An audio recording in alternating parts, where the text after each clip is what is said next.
The rise of nationalism. The rise of nationalism in Europe. Rise मतलब बढ़ना, nationalism मतलब देशभक्ति कह सकते हैं हम इसको, अपने नेशन के लिए प्यार। यूरोप में कैसे राइज हुआ वो हम पढ़ेंगे। क्या आपको पता है 1848 में एक इंसान था, उसका नाम था फ्रेडरिक सूर्यो। फ्रेडरिक सूर्यो, आपको पता ही कौन था? ये एक फ्रेंच आर्टिस्ट था। बोलो मेरे पीछे पीछे, ये एक फ्रेंच आर्टिस्ट था। उसने पता है क्या किया था? उसने विजुअलाइज किया उसने एक ड्रीम विजुअलाइज किया। उसके अंदर उसने क्या देखा पता है? उसने देखा कि वो जो उसका कंट्री है ना, जो उसका नेशन है ना, वो डेमोक्रेट हो गया है। डेमोक्रेट मतलब कि अब वो किसी के अंडर में नहीं है। ठीक है, अभी पब्लिक ही सब वोट करती है। पब्लिक वोट करके अपने इलेक्शन करके अपने उस इंसान को सिलेक्ट करती है जो उन लोगों को चलाने वाला है। तो डेमोक्रेटिक हो गया।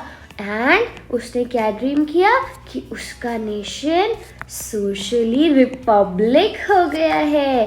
सोशल रिपब्लिक हो गया है मतलब वो एक आज़ाद हो गया है। अब कोई एक राजा नहीं है, अब लोग ही खुद इलेक्शन करके अपना एक इंसान सेलेक्ट करेंगे और फिर वो रूल्स जो है वो सबके लिए बराबर के होंगे। ठीक है, उसने इसको बोला डेमोक्रेटिक एंड सोशल रिपब्लिक। बोलो मेरे पीछे, democratic and social Republic. Very good. आपको पता है जो उस टाइम के आर्टिस्ट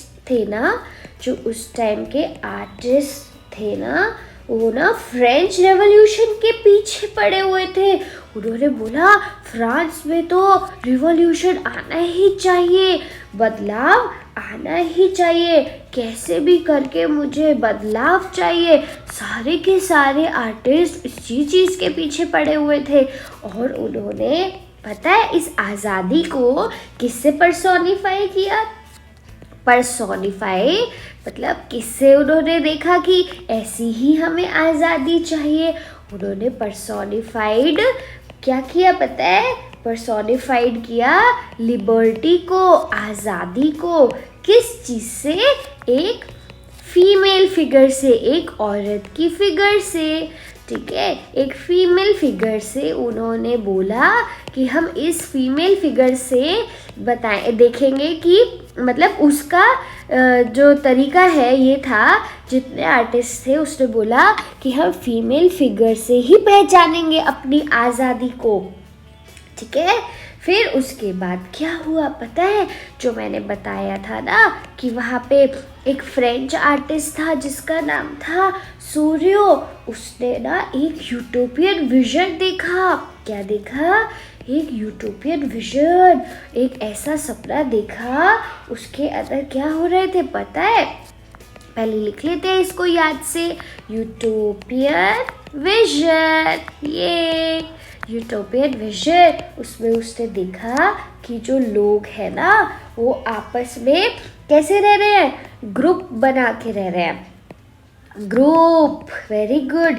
एज डिस्ट्रिक्ट नेशंस, उसके अंदर बहुत सारे अलग अलग तरीके के नेशंस हैं।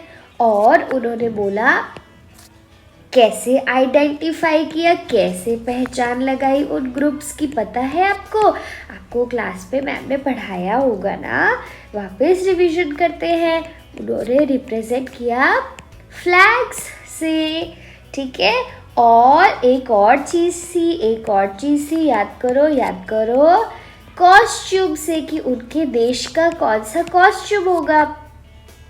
ठीक है, नेशनल कॉस्ट्यूम। बोलो नेशनल कॉस्ट्यूम, वेरी गुड। फिर आपको पता है 19th सेंचुरी की बात है, ए नेशनलिज्म इमर्ज हुआ, मतलब उठकर आया एक बहुत बड़े फोर्स की तरह, एक बहुत बड़े फोर्स की तरह, जिसने सारे लोगों के माइंड बदल दिए। किसका पता है? पॉलिटिकल वर्ड भी बदल दिया, पॉलिटिकल वर्ड भी बदल दिया। और आपको पता है जितना भी पॉलिटिकल वर्ड था ना, पॉलिटिकल दुनिया को सबको बदल डाला इस नेशनलिज्म के आइडिया ने। और मेंटल वर्ड पूरी सोच ही बदल डाली, पूरी सोच ही बदल डाली। कहाँ की बात कर रहे हैं आप?